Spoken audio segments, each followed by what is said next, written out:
Hello peeps and welcome back to Mod of Minecraft with Nightdagger, episode 40. As is traditional for me, check the description for this video for a download link for my world save as of the end of this episode.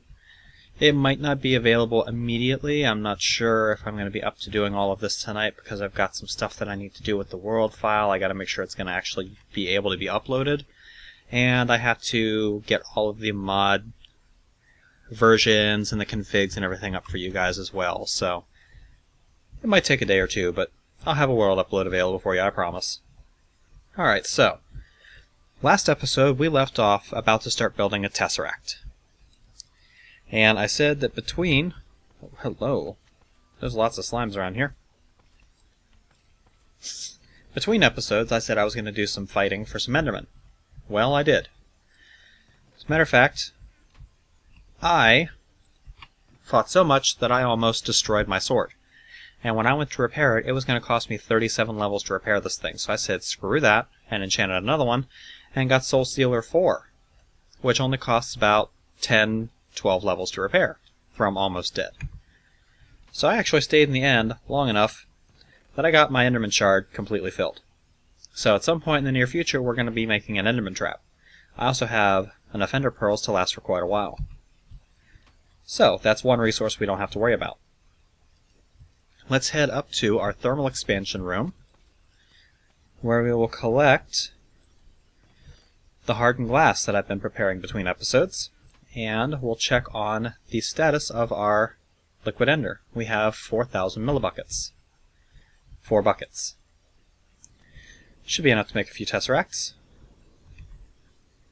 So, a tesseract involves making a tesseract frame, which is tin, a diamond, and some hardened glass. I'm going to make 4 of these, I think. So we're going to need about 16 tin. We're going to need 4 diamonds. I did some more mining off camera as well. And we need some hardened glass, which is already in my inventory. I did burn up quite a bit of my iron supplies making more tanks. I don't know if you saw, but there's a second tank out there that's been completed. Alright, so we have our tesseract frames. Let's head back up to thermal expansion, where we'll drop the tesseract frames in the liquid transposer. And that's going to start processing this relatively slowly. So while this processes, let's take a look and see what we're going to need to craft it into a liquid tesseract, which is the one we're going to use. There's 3 different types of tesseracts. Each one acts kind of similar to the way teleport pipes used to, if you guys remember the teleport pipes. An energy tesseract, a liquid tesseract, and an item tesseract. Now, item and liquid tesseracts currently have no loss. You can send stuff in one side, get stuff out the other side, no problem. Energy tesseracts do, by default, have about a 20% energy loss. It's configurable via the config file, but if I was going to cheat, I would have cheated with GregTech, let's face it. So I'm not going to be using energy tesseracts for much, simply because they're too expensive in terms of power loss. However, we do want to use these liquid tesseracts, which takes tin, silver, copper, and pneumatic servos. So let's see how we're doing in here. We've got 3 so far. Each one you can see is using 1 bucket of liquid ender. And we have unattuned tesseracts. Well, you attune the things by actually using them to connect stuff.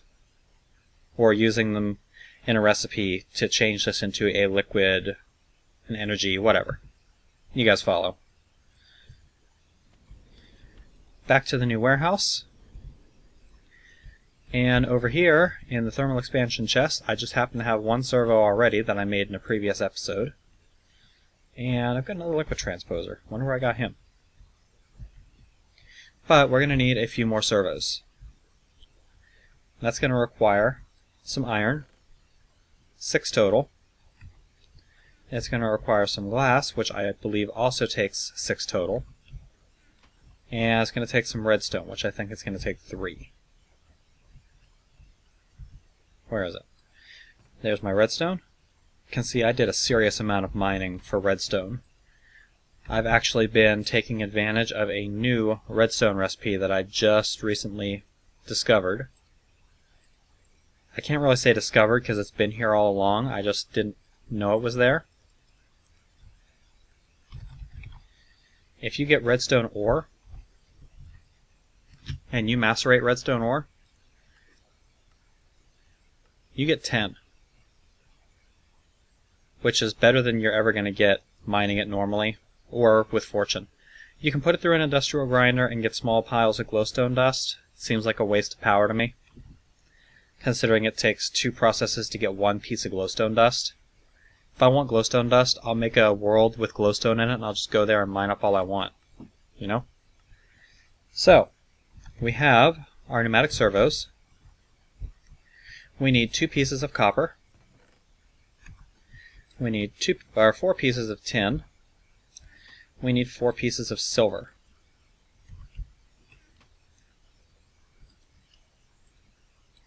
Tin on the bottom, pneumatic servo centered there, and I've actually got only half of the resources that I need. I have all the copper I need, but I need 4 more tin and 4 more silver.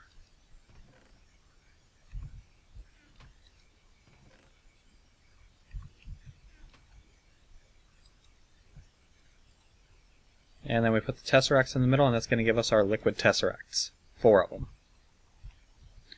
So, let us go ahead and get to work using these.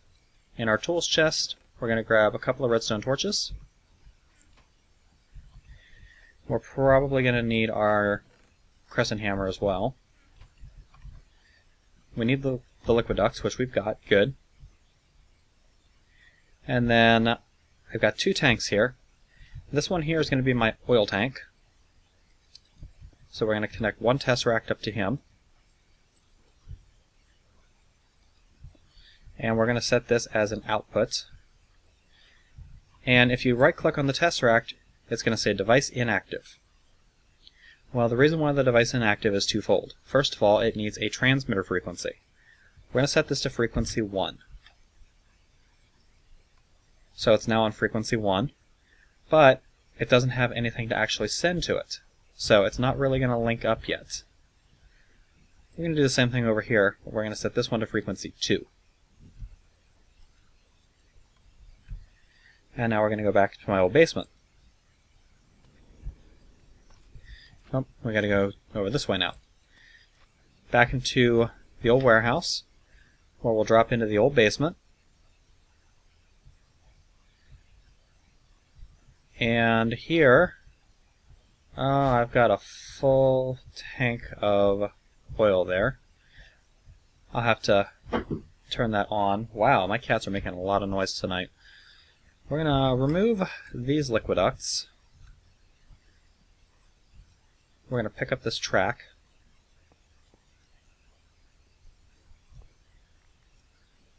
Because we're not going to need this to be here anymore. Matter of fact, I'm just going to pick up all the track. We'll get these redstone torches. And connected on the side of this, we're going to have those and another tesseract there. This one we're going to set to frequency 1. We're going to set this as our output. We're going to put a redstone torch there. That is going to start transferring oil from here to the tank outside. Over here, kind of the same thing, but frequency 2. And that'll start transferring our fuel. If we right click on here, we're going to see our fuel going down. And I'm also going to change that to drain all of the fuel out of there. We're going to remove this liquid duct. And we're going to fuel these combustion engines with just 1 more fuel. Now, I'm not going to fuel both of them, just the one. And I'm just going to let that sit here and process the rest of this oil into fuel. In the meantime, you can see our liquid level has stopped going down for some reason. Why?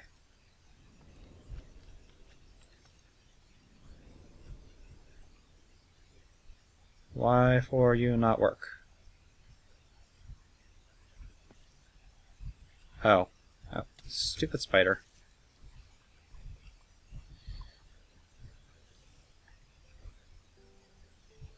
Well, now it's working. Apparently you can't set that on receive mode. Okay, it's going to take quite a while for this oil to seep in here, and it's going to take quite a while for me to transfer all of my fuel too. There's a spider up there. Awesome. Let's go ahead over here and take a look at our power reserves. Looks like our AESU is completely recovered, and it looks like we're finally recovering some power on our MFSU as well. We're sitting at about 800,000 and slowly climbing because it's splitting power between the other devices as well. This spider really wants me now. Ask and ye shall receive. Alright, let's let that go. Go back into the old warehouse and sleep through the night. We'll go put this stuff away, and then we're going to go fix our forestry farms once and for all. Now that I know what I'm doing wrong. But let's go ahead and pull this out, because we need to relocate him. We may want a couple more too. It's not going to be a big deal at the moment because I'm going to be in the area at all times, but I definitely want to get it so that everything here is loaded. Now I'm thinking this chunk is going to be a good place to put my first tesseract, because this is going to keep. Let's see if I can figure out a way to.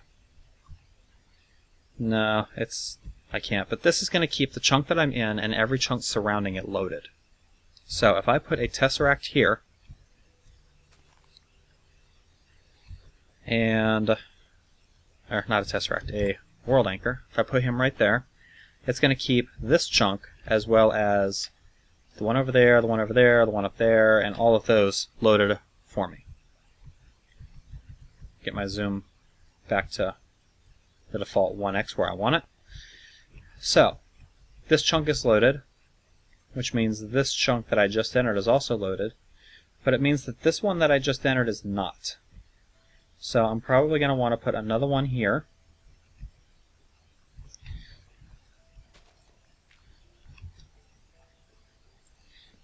I'm going to leave redstone torch there.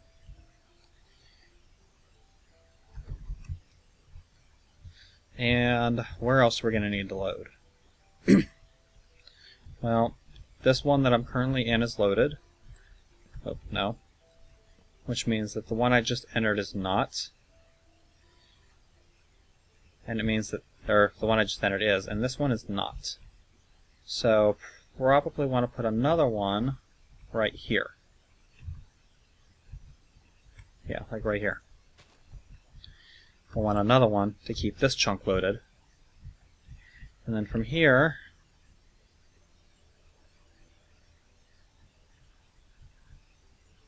the one I just entered is not loaded. So if I put one over here,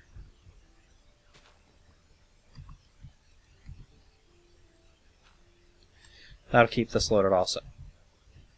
So, total of 4 chunk loaders. Actually, that might not be right, because I've got one here, so this one's loaded,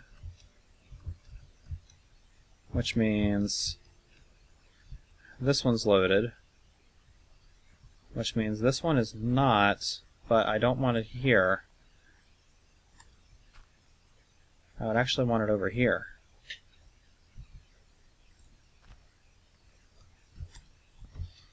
You know what? I'll figure this out later. Let's go ahead and get these forestry farms fixed. First of all, humus, not necessary. We don't need the humus. The humus is just a waste. Humus is no longer, as of the latest forestry versions, required for tree farms at all. Doesn't matter if it's a tree farm or an orchard. It's still required for the old arboretums if you're using those. But the new managed farms, or the new manual farms, are smart enough to make humus out of dirt and fertilizer. So you don't need this stuff here anymore. What you need is just good old-fashioned dirt. The other thing that I was messed up on is that you have to do the initial setup for the farm. It will not do anything itself to set it up except for possibly plant crops once the ground has been properly prepared. It will not plant trees, which is why I was having such a hard time with it. You know what? I think it's kind of a waste, but I think I'm going to go get my efficiency pick.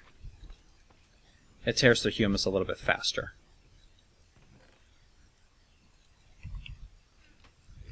Besides, I can always just repair it. It's not like experience is a hard commodity to come by for me.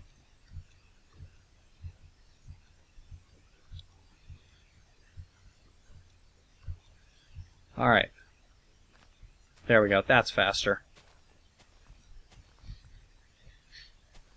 So, we're going to go ahead and rev up all this humus.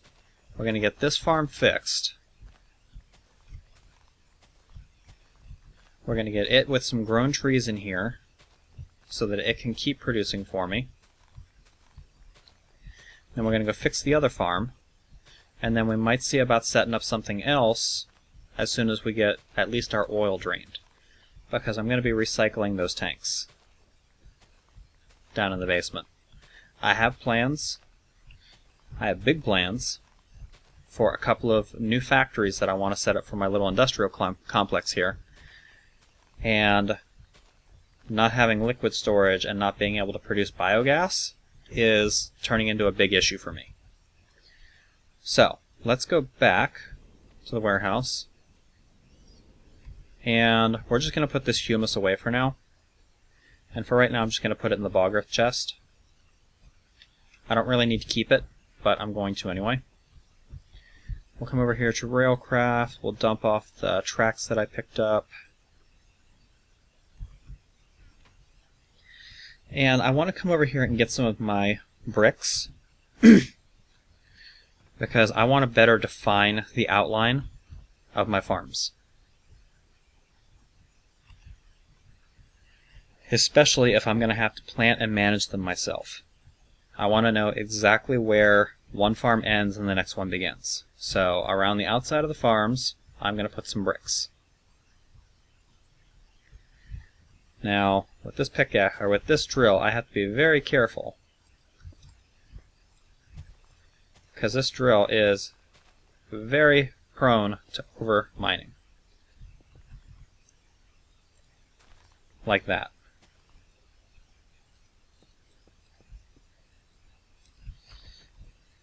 Not such a big thing when you need to clear a lot of dirt, just like I just did, but when you need a little more finesse, like right here, can sometimes be a liability.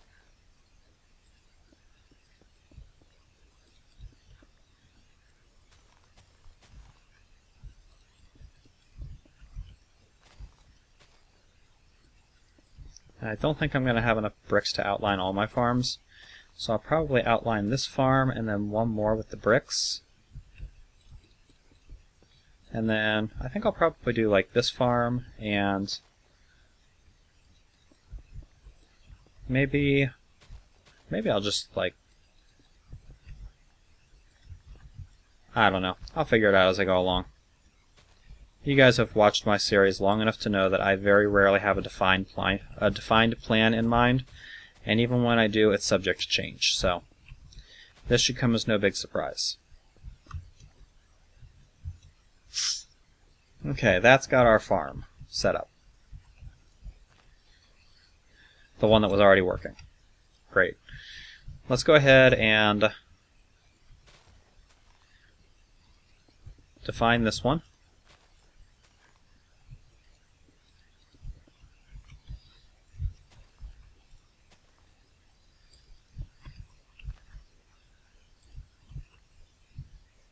And we'll put some dirt there, a brick there. And there.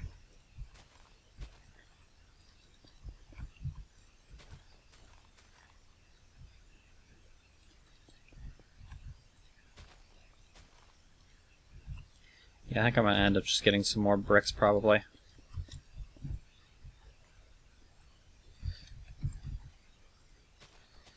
Because I kind of like this.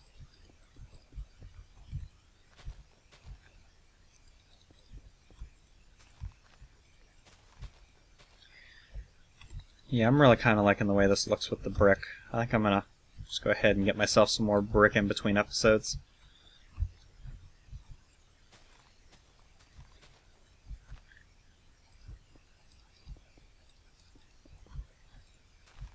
It shouldn't even take that much to finish it.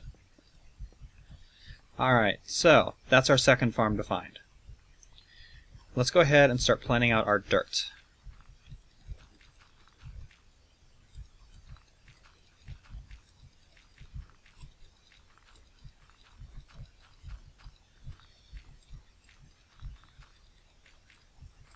Oops, break you.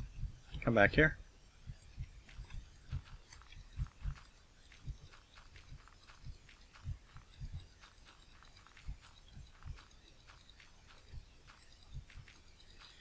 Alright, and it's very important that you not cover up the actual farm itself with your planting material. If you do, the farm won't work. At least that's my understanding of it. Considering I've had problems getting the things to work anyway, rather not push my luck, you know? Back to the warehouse for a little bit more dirt. And we'll put away this apple oak sapling that I picked up from somewhere. We'll get out some of our identified ones, and we'll get out some more of our rubber trees.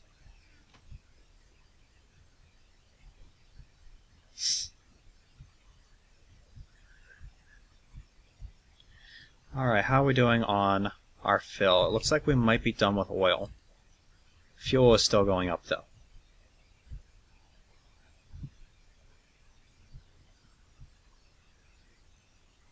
Let's head back over here and take a close look at our farm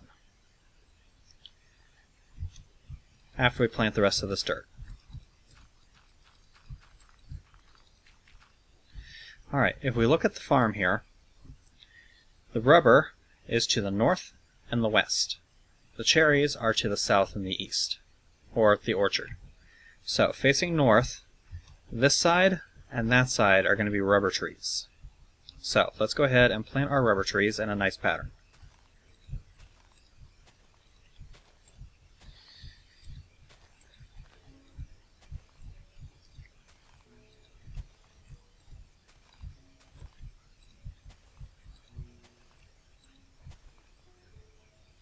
And I'm not really liking that.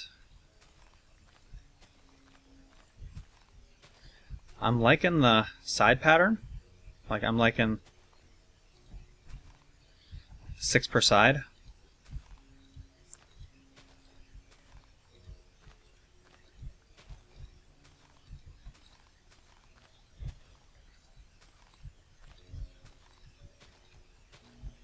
And then I think I'm liking 1 in the corner.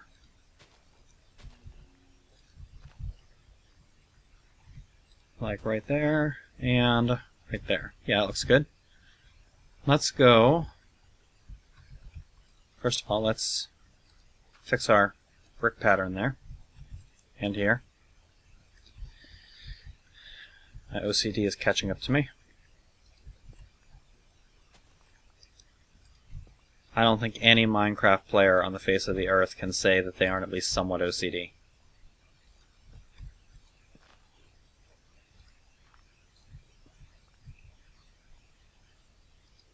That is a zombie in golden armor. He is not our friend.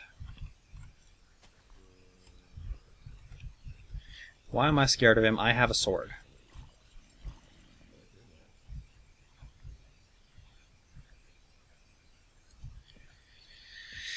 Alright. And on the inside here, I'm going to put some torches. I don't think this will hurt the operation of the plantation. And in here, I'm going to put a little bit of dirt and some saplings, just in case for some reason it should ever need replenishment. We're going to head back to the main warehouse, into our mob drops chest, where we're going to get some bone meal. And then in my tools chest, I'm going to get my diamond sickle.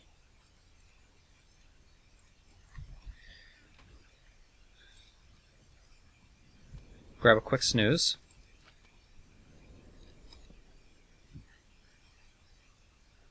Just to get this out of the way. I really need to organize the Nexus again soon. Because based on the old tower layout design, it was awesome. Now in some ways I think it's slowing me down. Alright, so I've got 2 rubber trees that have grown already. All I'm going to do is come through here and fall into the hole, apparently. I'm just going to come through here, I'm going to nip the lower leaves. Tree doesn't need its leaves to produce saplings, or to produce rubber, and I don't want these trees to stunt the growth of any of my other saplings. So, we're going to grow some trees, and we're just going to give the leaves a little trim.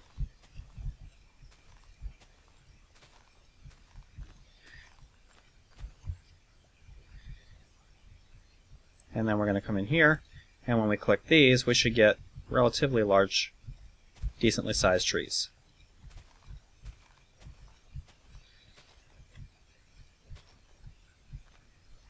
Oops, I didn't really mean to cut those leaves, but whatever, it works. It's all good. Okay, one side done. Now, I'm not sure how this tree is going to grow. So, let's get this one in the corner. I've never tried putting them this close together. So, are you going to grow? Oh yeah, you're going to grow fine. We'll grow you. And whoa, that one grew up nice and tall.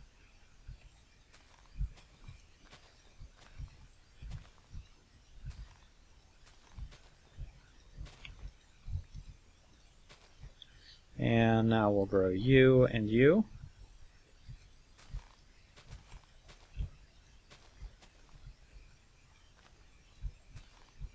And now we're going to take a short break to take a look in here. Notice it's actually using fertilizer now, which means the tree farm is actually working. You might not really see it yet, but if we were to come take a look on the side of some of these trees, we might see, if we're lucky, right here, where a resin spot used to be. That's because these farms no longer cut down their trees. All they do is they tap any resin spots that become active, and then leave the tree there to grow. So, more like a player would handle it as opposed to a commercial operation that's going to end up flooding your warehouse with rubber wood, as is such a common occurrence for me.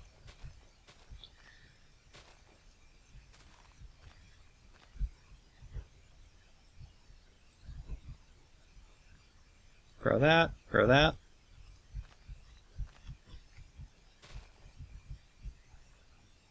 And you. Now, if I wanted to be truly efficient about this, I would be going through and inspecting each tree as I grow them to make sure that they've got resin spots. If I wanted to be totally anal about it, I'd be checking to make sure each one had at least 2 or 3 resin spots. I'm not going to be, because I don't see it being that big a deal. I'm not using that much rubber. Like these little stumpy short trees here, I might cut those down, but overall, I don't really see a need to.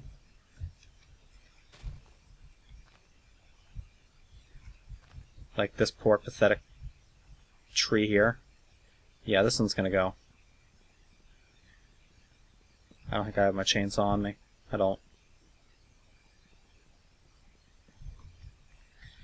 Let's go ahead and grow this one.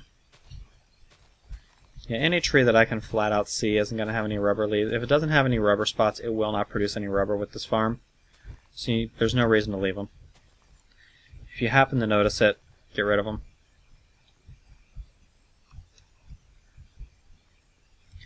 Okay, let's grow this one.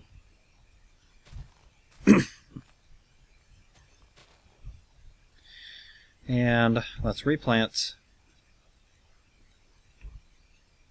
Oops. I messed up, didn't I? Yeah, I did. I planted rubber trees on all 4 sides. That's not going to work well at all.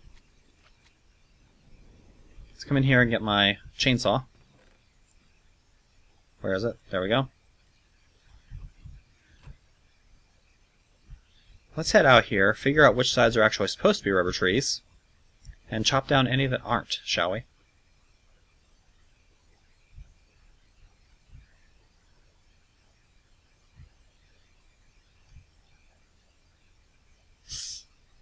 Alright, taking a look at the farm, south and west, or south and east, aren't supposed to be rubber trees. So these 2 sides are not supposed to be rubber trees, which means we can cut these down.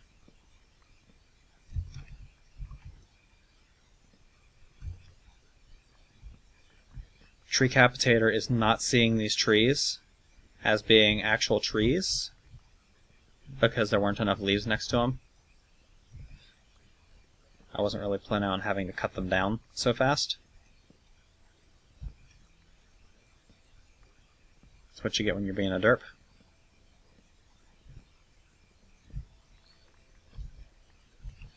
That's okay, I'll just centrifuge the wood. I'll get some more rubber out of them. There we go. And you. And you.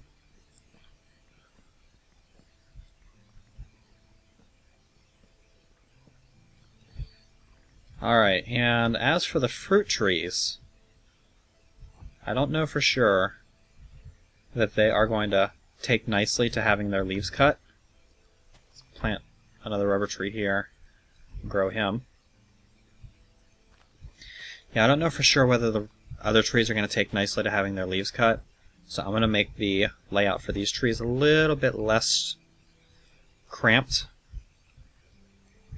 I think I'm going to do 2 there, 2 there, 1 there. I'm going to do that over here as well.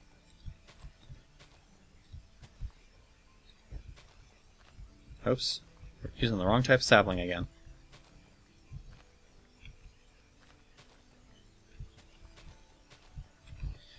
Let's try it with the apple oak saplings, huh?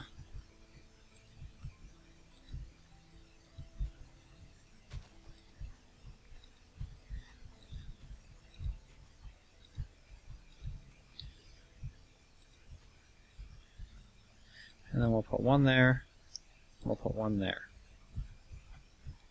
And that's going to be too close, so we'll put 1 there, and maybe 1 there. That ought to be a nice little layout. I don't know for sure if you can use bone meal on these. Oh, looks like you can. Alright, that tree is just flat out not going to grow.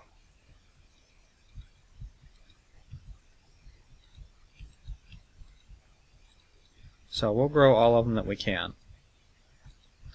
And then we'll leave the rest of them. There we go. We'll grow that one too.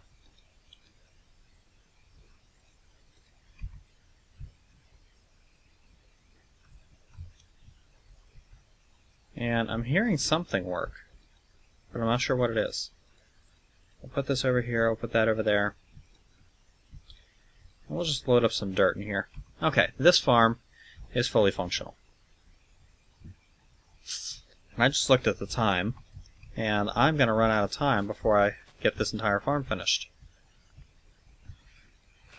So I'll probably do this off camera. Finish it up off camera. Well, maybe not. I don't know. Shouldn't take that much.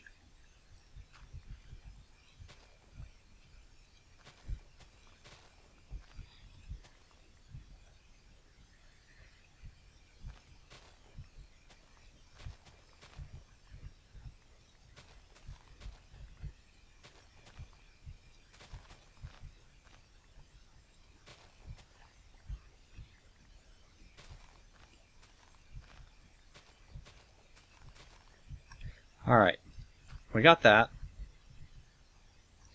We're going to need some sand, we're going to need some dirt. As a matter of fact, you know what? No, I want to show you guys how this farm works. I want to make sure you guys know how to make a working forestry farm. I don't care if this episode runs a little bit long. We are going to have these farms working before I quit. Damn it.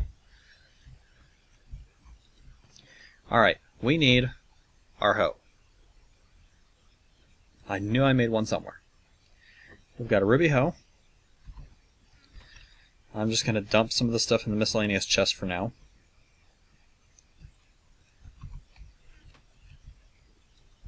Notice I have 35 sticky resin in here. It's from our rubber farm. It's working. Just put the sticky resin in here so it knows where to go. Alright. We need some sand. We need my frame rate to come back up. I don't know why it dropped. We need some water. We need some seeds.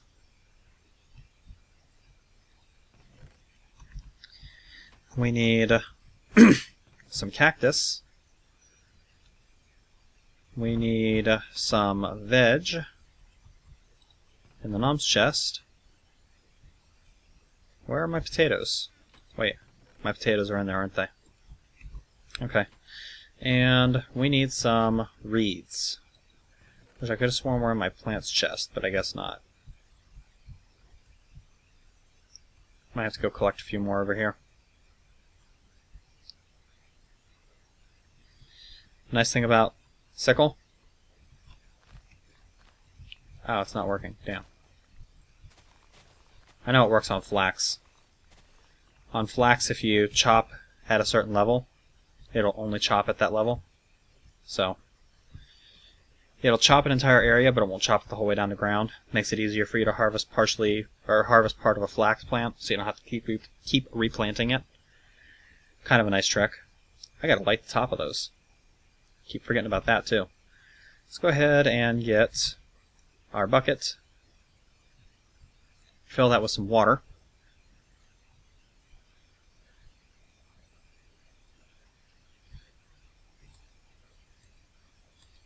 And we're going to tackle these farms one at a time. Starting with the north farm, which is a manual reed farm. North is this way. So, we need some sand.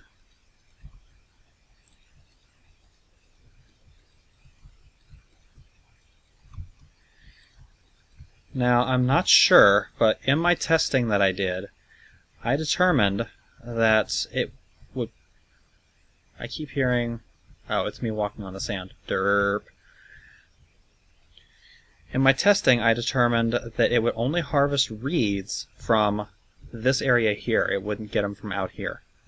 I don't know if that's the case or not, but it seemed to be... It seemed to work that way. So, what I'm going to do is I am going to put another piece... No? Because that's going to require me to have something on top of the farm, which is not going to take well to.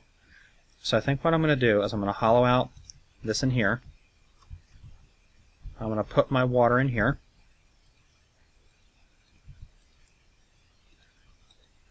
Just kind of make this an infinite water source. We're going to take our sugar cane and we're going to plant it right here. Now, we're going to plant this 3 high, and we're going to watch what this does. Bear in mind, I've got one right now that's 3 high. We'll come back to it in a second. Looking at this, the southern end is a manual succulent farm. Did you see the sugar cane just go in there? That one's working now. Okay, manual succulent farm. This is where we grow our cactus. Cactus can be staggered. Like that. So we can get a little bit better usage out of our cactus. Next up, we're going to fill the rest of this with dirt.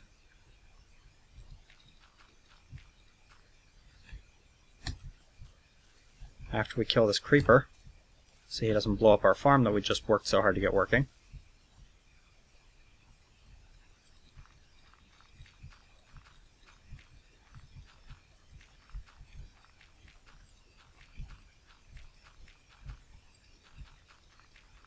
And then over here, we're going to till the land.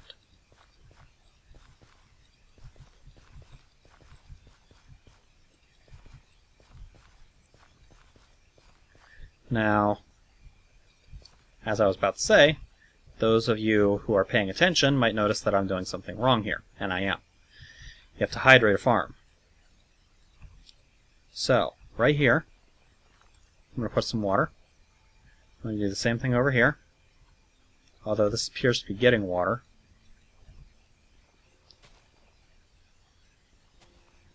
Stop planting potatoes there, please. You can see it's already working.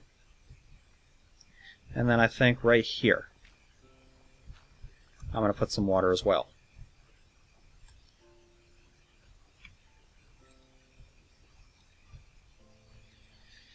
We'll come through and we'll till this. Now it's only going to plant seeds when it has well-hydrated soil. So it may take a little bit for all of the soil to get well hydrated.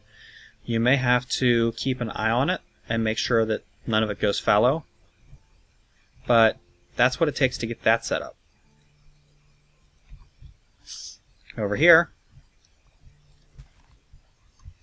I don't know why that broke off. Over here we're going to do the same kind of layout, except we're going to have wheat over here.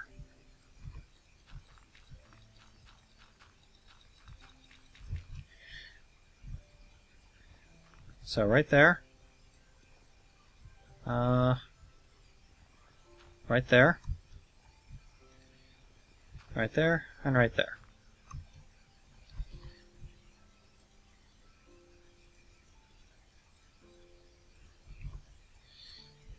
Dip us some buckets. Oh, I wonder if it's because I took the water out of there. Stop growing. There we go. That should fix it.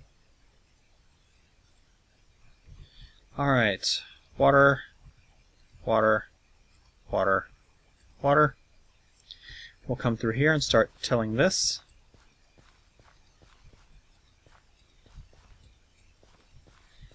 And then as this soil well hydrates, because this is the farm to the west, we should be getting wheat seeds. Or east, rather. It's the farm to the east. So, we now have a fully functioning farm over here. Growing wheat, growing plants, which I think it only planted potatoes, but I don't know. I don't think it planted any of the carrots. We'll find out. Over here we've got our reeds. Down there we've got our succulents. And finally, after 2.5 episodes, we have a fully functioning set of forestry farms.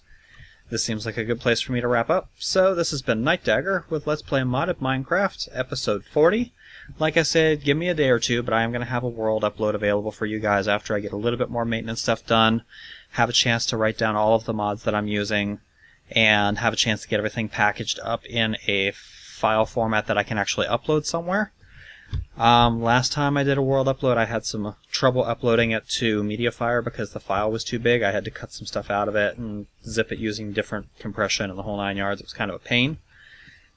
I'm going to see if I can avoid that this time. But I hope you guys are enjoying the series so far. We still have quite a bit of stuff left to do, so I hope you guys will catch me for that. I'll see you later.